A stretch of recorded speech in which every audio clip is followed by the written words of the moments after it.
It seems there is always a way to be too popular on the internet.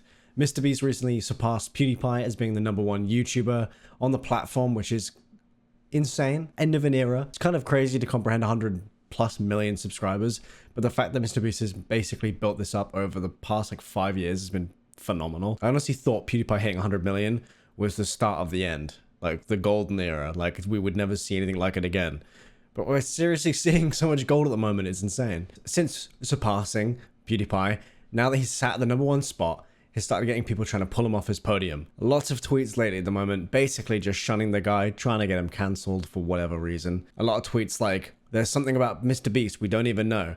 And it always throws me back to the articles that were written when he first really started blowing up about him using inappropriate language online, back when he was literally like 16, 17. A lot of it being tweeted at me and my friends, by the way, just to let you know. So, you know, if you're looking for someone who's maybe offended by what was said at whoever it was said to, I'm not offended, and neither are any of my friends. We were all kids at the time, and we were playing Counter-Strike every single day, editing YouTube videos, so there you go. Every now and again, I'll see a TikTok or a YouTube short that seems to blow up and go viral of an ex-editor of MrBeast. And if you actually do watch a lot of these videos, they're making so much of it up and you can smell it on their breath. The immense amount of people that seem to think that it's okay to work for somebody and then when they're suddenly famous, turn around and go, oh yeah, wait, I didn't like how that went. Yeah, I don't like how that went now. Even though you were completely sound with it at the time and you didn't really give a shit and you were happy to quit because you didn't like the working conditions. It happens all the time in this YouTube space. There have been so many people I've edited for because if you didn't know, during my hiatus, I edited for other YouTubers and there's a lot of people I edited for that I really started to really not like the work conditions. Not even because they were set by them, just because how editing videos for other people feels. It's not for everybody.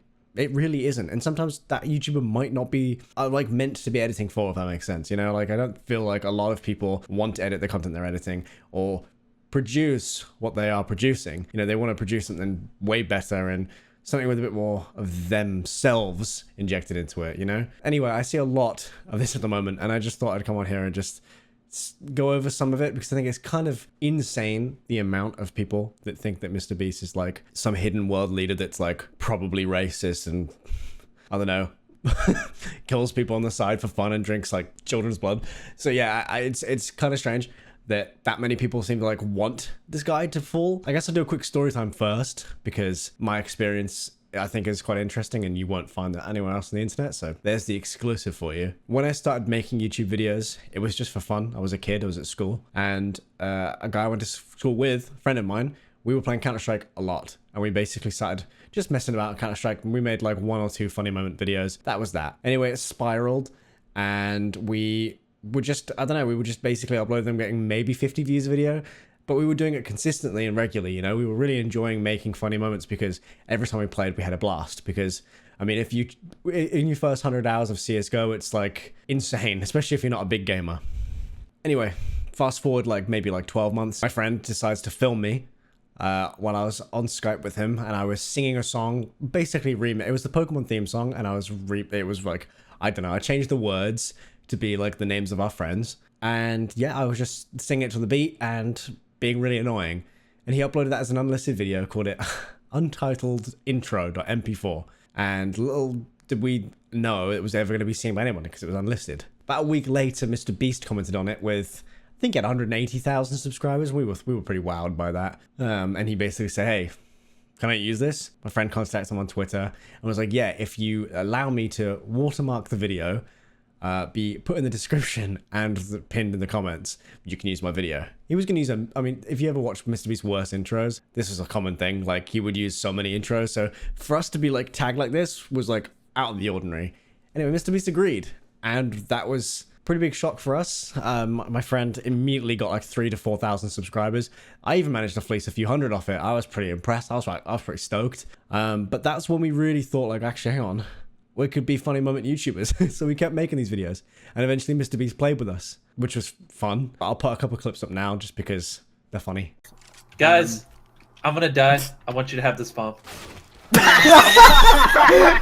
User joined your channel. Hey. User joined your channel. We don't actually take Adderall in the UK. We just use banter to survive. Backup? Banter. Banter. Backup? He doesn't know what banter is. Banter. I'm kidding. Thank. I actually I thought was Americans doing and banter. He's actually one step ahead of us, Henry. That's the thing. jokingly elbows his shoulder, but actually wants to backstab the cunt with a butter knife. Anyway, Andy, The fuck did you just say? You have this habit of saying like drawn out stupid shit. I know. I think I should implement it into a YouTube series. I think you honestly. should just kill yourself. That seems reasonable. Yeah, it's interesting to go back and seeing some of that stuff. But anyway, time went on. MrBeast began hiring us when it started going into college. MrBeast started sending me videos to edit for him, and sometimes he'd join a Discord call and be like, "Hey, could you guys do you mind like helping me with a script or a joke or stuff like that?" And he'd run by ideas with us, and we used to think they were mad. I remember when he first told me he was going to be counting to, was that 100,000 or 1 million, and I thought it was absolutely out of his mind. I had to endure that during a Counter-Strike game once as well. That was horrendous. He would literally, instead of saying the call outs in the voice chat, he would literally say 195,567 and then go on and count. It was horrendous. Anyway, yeah, I ended up being pretty much hired by Jimmy to basically run multiple different channels for him, just with different ideas that he had in his head, you know, like just like gameplay channels that we would just play a game for 20 minutes of like an upcoming game. I mean, he would literally pay for the game as well. And then you play it for like 20 minutes to an hour, upload it to YouTube, and he'd pay you per video. Simple as that. So it was pretty good money for us back in the day, you know. I was at college and I hadn't had a job. Well, I had a job, but I left it because it was boring. And yeah, I was just trying to focus on my education, but also was making money on the side. It was quite nice, actually.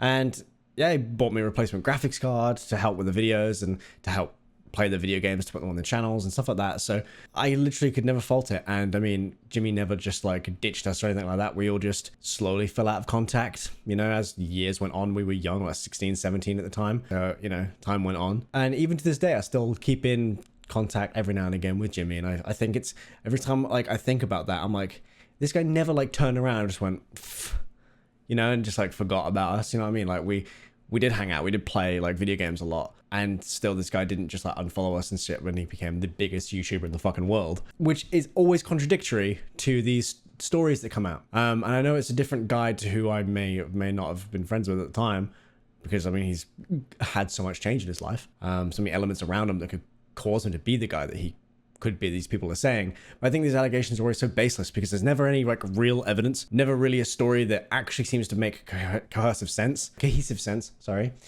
It's sad because I think we do actually have a genuine like role model for like young kids online and stuff, which is really important on YouTube at the moment. We have so many YouTubers that you think are role models, but realistically you do not want your kids growing up on that, you know what I mean? And I don't know, I think we've got a really good like fucking YouTuber like at number one, especially like over what the PewDiePie fucking era was when he was number one. I mean, that was dressing up as can't even say the word. Anyway, yeah, I don't know, I thought I'd go over this because I haven't got much to talk about at the moment, and I keep repeatedly seeing like MrBeast like hate shit, and I just feel like, I don't know, sometimes we gotta appreciate like what we got. Like I cannot begin to tell you like how good MrBeast videos really are. Like me and my girlfriend will sit down and watch those videos all the way through, and we will discuss how good like the grippingness of it is. Like the editing is on point. Like they do things to slide in the side that you might think, oh, that's how they got, like that's how they're getting people to comment, and oh, the colors look really good, or that idea is really good. Wait, how do they do that? Wait, that's genius. You know, things like that. You can't fault the guy. But anyway, because he went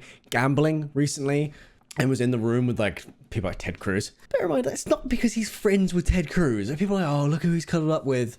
Bro, he's playing poker, right? Do you know how much they pay for you to go out and play poker? Bear in mind, like, that's like $1 million game of poker, if not more, just like without any actual care or worry at all. Like, that's like a $3 million plus game of poker. You would probably take it yourself if you were in MrBeast's position. I'm not gonna lie. I don't think it really matters at all who he's playing fucking poker with, especially when it's all live streamed. I doubt behind the scenes he's going off with Ted Cruz to go for fucking Jaeger bombs and like maybe play some fucking skeet ball or something. So whatever the fuck Americans do.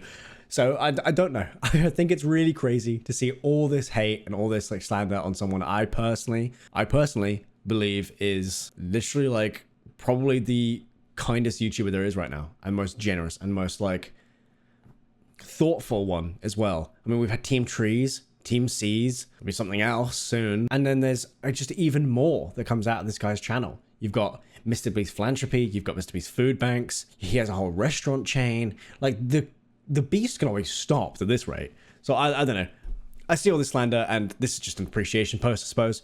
So yeah, Jimmy, if you're out there, hope you're doing well, buddy. And yeah, I think we just got to stop hating on YouTubers for nothing nowadays. We're always looking for something to cancel someone over because we are that bored. It's getting a bit depressing now. And myself included, I always feel like this when I make commentary videos. Like, do I realistically need to talk about every bit of drama that exists? No. But every now and again, I want to talk about it because I like informing people. But then again, sometimes you need to appreciate people as well, because life's all about balance. So there you go. There's my not that long rant and story time, but I hope you enjoyed it. I've got Call of Duty videos if you want to watch some of those. Doing a giveaway at the moment. It's in the description. Bye.